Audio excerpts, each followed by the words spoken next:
నమస్కారం అండి, నా పేరు డాక్టర్ సువర్చల, జీవా ఫర్టిలిటీ సెంటర్స్ లో సైంటిఫిక్ డైరెక్టర్ ని. కొన్ని మెడికల్ డిసార్డర్స్ వల్ల ఇన్ఫర్టిలిటీ అవ్వచ్చు. వాళ్ళల్లో ఐవీఎఫ్ చాలా బాగా పనిచేస్తుంది. అవి ఏంటి, వాటి గురించి తెలుసుకుందాం. మొదటిగా పాలిసిస్టిక్ ఓవేరియన్ సిండ్రోమ్, PCOS అంటామే, దాని గురించి మాట్లాడదాం. ఇది ఒక హార్మోనల్ డిసార్డర్. ఇందులో ఓవరీస్ ఎక్కువ ఆండ్రోజిన్స్ ప్రొడ్యూస్ చేస్తాయి. ఆండ్రోజిన్ అనే హార్మోన్. దీనివల్ల ఇర్రెగ్యులర్ అండం విడుదలవ్వడం, లేకపోతే అసలు బొత్తిగా విడుదల కాకపోవడం అనేది జరుగుతుంది. లైఫ్ స్టైల్ చేంజెస్ చేశాక కూడా, మెడికేషన్స్ తీసుకున్నాక కూడా ఓవ్యులేషన్ అవ్వట్లేదు అనుకోండి, అలాంటప్పుడు ఐవీఎఫ్ ఒక చాలా మంచి ఆప్షన్. ఇందులో ఎగ్స్ ని డైరెక్ట్ గా బయటికి తీసి ఫర్టిలైజ్ చేయొచ్చు, ఎంబ్రియోస్ తయారు చేసి గర్భసంచిలోకి వేయొచ్చు. దీంతో ప్రెగ్నెన్సీ రేట్ పెరుగుతుంది. ఎండోమెట్రియోసిస్ ఇది ఒక కండిషన్. ఇందులో యూట్రైన్ క్యావిటీ అంటే గర్భసంచి పొర గర్భసంచిలోనే కాకుండా బయట కూడా పెరగడం స్టార్ట్ చేస్తుంది. దీనివల్ల స్కారింగ్ అవ్వచ్చు, ఫర్టిలిటీ అనేది తగ్గొచ్చు. ఐవీఎఫ్ ఫెలోపియన్ ట్యూబ్స్ ని వాడకుండా ఫెలోపియన్ ట్యూబ్స్ ని బైపాస్ చేసుకుంటూ ఈ ఎండోమెట్రియోసిస్ మోడరేట్ నుంచి సివియర్ ఉన్న వాళ్ళల్లో ఇది ఒక మంచి ఆప్షన్ లాగా తయారవుతుంది. అన్ని ట్రీట్మెంట్ ఆప్షన్స్ పనిచేయనప్పుడు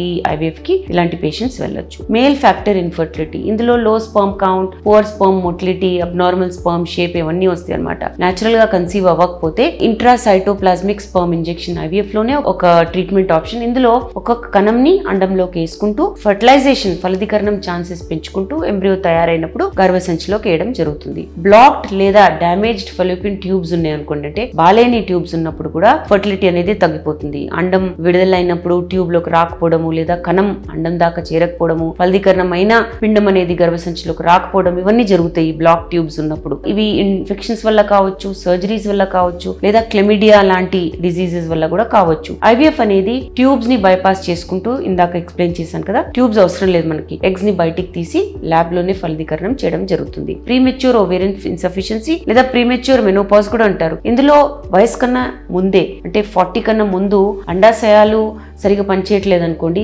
దీనివల్ల కూడా ఇన్ఫర్టిలిటీ అవ్వచ్చు. వీళ్ళల్లో అండాలు ఉంటే మటుకు స్టిమ్యులేషన్ ప్రోటోకాల్ ద్వారా, మంచి హై డోస్ స్టిమ్యులేషన్ ప్రోటోకాల్ ద్వారా ఎగ్స్ ని బయటికి తీయొచ్చు. కాకపోతే ఇది ఫెయిల్ అయింది అనుకోండి, అలాంటప్పుడు ఎగ్ డొనేషన్ కూడా వెళ్ళొచ్చు. న్యాచురల్ ప్రొసీజర్స్ ద్వారా అవ్వట్లేదంటే ఎగ్ డొనేషన్ చేసుకుంటూ మీరు ఐవీఎఫ్ చేసుకోవచ్చు. అన్ఎక్స్ప్లెయిన్డ్ ఇన్ఫర్టిలిటీ అన్ని టెస్ట్లు బాగుండి అన్ని లో గ్రేడ్ ట్రీట్మెంట్ ఆప్షన్స్ కూడా మీకు పనిచేయలేదు అనుకోండి, అలాంటప్పుడు అన్ఎక్స్ప్లెయిన్డ్ ఇన్ఫర్టిలిటీ అంటారు. టెస్ట్లు అన్ని బాగున్నాయి కానీ పాజిటివ్ రానప్పుడు దాన్ని అన్ఎక్స్ప్లెయిన్డ్ అంటారు. ఐవీఎఫ్ అలాంటప్పుడు ఒక మంచి ఆప్షన్ ఉంటుంది. ఇందులో మళ్ళీ IUI అవన్నీ పనిచేసిన వాళ్ళని ఇంక్లూడ్ చేయడం జరుగుతుంది. ఇంట్రా యూట్రైన్ ఫైబ్రాయిడ్స్ అంటే నాన్ క్యాన్సరస్ గ్రోత్స్, ఇవి గర్భసంచిలో. దీనివల్ల ఎంబ్రియో అతకకపోవడము లేదా ట్యూబ్స్ బ్లాక్ అవ్వడం అనేది జరుగుతుంది. ఇలాంటి వాళ్ళలో ఐవీఎఫ్ బాగా పనిచేస్తుంది. ఎందుకంటే ఈ ఫైబ్రాయిడ్స్ తీసిన తర్వాత తయారైన ఎంబ్రియోస్ గర్భసంచిలోకి వేయచ్చు. ఈ ఫైబ్రాయిడ్స్ లేనప్పుడు వేసినందుకు యూట్రైన్ రిసెప్టివిటీ అంటే గర్భసంచిలో పిండం వేస్తే బాగా అతకుతుంది అనమాట. Ovulatory disorders example hypothalamic amenorrhoea. ఈ డిసార్డర్స్ ఎప్పుడవుతాయి అంటే అండం విడుదల అవునప్పుడు, ఇర్రెగ్యులర్ గా అవుతున్నప్పుడు, హార్మోనల్ ఇంబ్యాలెన్సెస్ వల్ల అవుతాయి ఈ ప్రాబ్లమ్స్. కొన్నిసార్లు ఎక్కువ వెయిట్ లాస్ చేశారనుకోండి, ఎక్స్ట్రీమ్ వెయిట్ లాస్, స్ట్రెస్ ఎక్కువ ఉండడం, లేదా ఎక్సెసివ్ ఎక్సర్సైజ్ చేస్తున్న వాళ్ళలో ఈ ఓవులేటరీ డిసార్డర్స్ చూడడం జరుగుతుంది. ఐవీఎఫ్ ఇలాంటి వాళ్ళలో బాగా పనిచేస్తుంది. మల్టిపుల్ ఎగ్స్ ని, ఎక్కువ ఎగ్స్ ని పెంచుకొని బయటికి తీసి ఫలదీకరణం చేస్తే సక్సెస్ రేట్ బాగానే ఉంటుంది. ట్యూబల్ లైగేషన్, ఫీమేల్ స్టెరిలైజేషన్ అంటారే, అంటే రివర్సల్ చేసినప్పుడు ట్యూబెక్టమీ అయిన తర్వాత మళ్ళీ ప్రెగ్నెన్సీ రావద్దు అనుకున్న వాళ్ళు ట్యూబెక్టమీ చేయించుకుంటారు. కానీ దాన్ని రివర్స్ చేశారనుకోండి, మళ్ళీ ప్రెగ్నెంట్ అవుదామని, అది సక్సెస్ఫుల్ అవ్వలేదు అనుకోండి, అలాంటప్పుడు ఐవీఎఫ్ కి రావచ్చు. ఇందాక చెప్పాను కదా, ట్యూబ్స్ అవసరం లేదు మనకి ఐవీఎఫ్ లో. ఈ ట్యూబ్స్ తో పని లేకుండా ఎగ్స్ ని బయటికి తీసి ఫలదీకరణం చేయడం జరుగుతుంది. జెనెటిక్ డిసార్డర్స్ కొంతమందిలో లేదా కొంతమంది దంపతుల్లో జెనెటిక్ మ్యూటేషన్స్ ఉంటాయి. ఇవి పిల్లల్లో ట్రాన్స్ఫర్ చేయకూడదు అన్నప్పుడు ఐవీఎఫ్ కి వెళ్ళొచ్చు. అప్పుడు ప్రీ ఇంప్లాంటేషన్ జెనెటిక్ చేయడం జరుగుతుంది. ఈ తయారైన ఎంబ్రియోస్ లో ఈ డిసార్డర్, ఈ జెనెటిక్ ప్రాబ్లం ఉందా లేదా అని చూసుకుంటూ ఐవీఎఫ్ చేసుకుని హెల్దీగా ఉన్న ఎంబ్రియోని గర్భసంచిలోకి వేసినప్పుడు హెల్దీ బేబీ అయ్యే ఛాన్సెస్ ఎక్కువ ఉంటాయి. పెల్విక్ ఇన్ఫ్లమేటరీ డిజీజ్, దీన్ని PID అంటారు.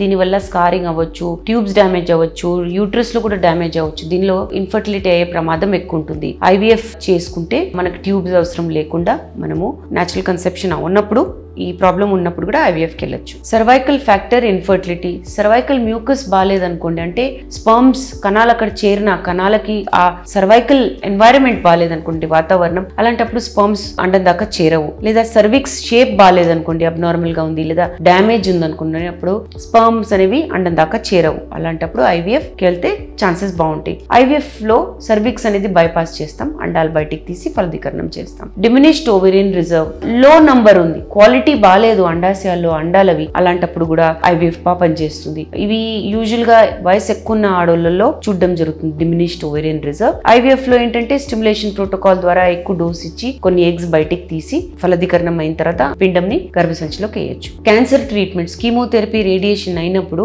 ఇన్ఫర్టిలిటీ అవ్వచ్చు, ఎందుకంటే అండాశయాల్లో అండాలు ఉండవు, కణాలు పెరగవు. అలాంటప్పుడు IVF బాగా పనిచేస్తుంది. క్యాన్సర్ ట్రీట్మెంట్ కి ముందు అండాలు ఫ్రీజ్ చేసుకున్నా, కణాలు ఫ్రీజ్ చేసుకున్నా, లేదా IVF కి వెళ్ళి ఎంబ్రియోస్ ఫ్రీజ్ చేసుకున్నప్పుడు కూడా ట్రీట్మెంట్ అయ్యాక మీరు ఆ కణాలతో, అండాలతో లేదా పిండాలతో ప్రెగ్నెన్సీ ట్రై చేయొచ్చు. కొన్ని ఇమ్యూనలాజికల్ రీజన్స్ వల్ల కూడా ఇన్ఫర్టిలిటీ అవ్వచ్చు. ఇందులో ఏంటంటే ఈ సమస్య ఉన్నప్పుడు ఇమ్యూన్ సిస్టమే స్పర్మ్స్ ని అటాక్ చేస్తే లేదా ఎంబ్రియోస్ ని అటాక్ చేస్తే, స్పర్మ్స్ ని అటాక్ చేస్తే అవి అండాల దాకా చేరవు, ఎంబ్రియోస్ ని అటాక్ చేస్తే అవి అతకవు, ఇంప్లాంటేషన్ ఫెయిలియర్ ఎక్కువ అవుతుంది. అలాంటప్పుడు IVF తో పాటు ఇమ్యూనోథెరపీ ట్రీట్మెంట్స్ ఇస్తే ఈ ఇమ్యూన్ రెస్పాన్స్ అనేది సప్రెస్ అవుతుంది, ఈ బాడీనే వీటిని అటాక్ చేయడం తగ్గుతుంది, దీనివల్ల పిండం అనేది అతకడం జరుగుతుంది. ఈ మెడికల్ కండిషన్స్ వల్ల ఇన్ఫర్టిలిటీ అవుతుంది, కానీ IVF అనేది లేదా ఇంకా వివిధ రకాల అసిస్టెడ్ రీప్రొడక్టివ్ టెక్నాలజీ ట్రీట్మెంట్స్ ద్వారా మీకు ప్రెగ్నెన్సీ ఛాన్సెస్ పెంచే అవకాశాలు ఉంటాయి. వీటి గురించి ఇంకా వివరాల కోసం లేదా IVF గురించి వివరాల కోసం తప్పకుండా జీవా ఫర్టిలిటీ సెంటర్స్ కి వచ్చేయండి.